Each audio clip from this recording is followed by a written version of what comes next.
琴日有活動組舉行活動時，有大量成員表現不良，有人喺港鐵站跑步，有人喺相信係教會舉中指及大叫。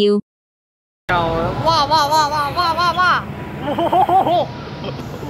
兜晒佢，我兜晒佢對面我哋睇。有似你嗰啲兜晒去嗰邊。劉君賢冇出現，方永軒冇出現。喂！我屌你老味！喂，屌你！方永軒冇出現。佢方永軒冇出現。喂，你唔好報上213。羅永軒冇出現。213新聞台。係，好。羅永軒冇出現。羅永軒冇出現。哎，好。羅永軒冇出現。羅永軒冇出現。羅永軒冇出現。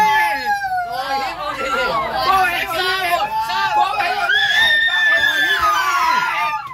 冇出現。我係京東仔嘅。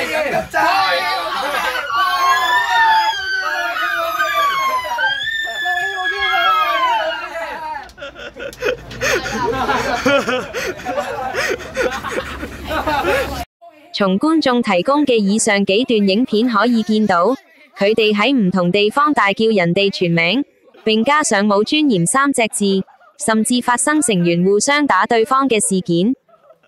據了解，當時佢哋正參與由233活動組舉辦嘅活動，其中室內嘅地方疑似係永光堂，升降機則位於大窩口。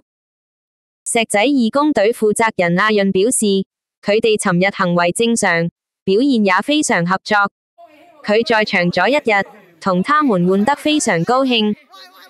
著名鐵路迷羅哲森就話：嗰度係教會，不容許講粗口同埋做粗口手勢，並叫相關人士同場地負責人道歉。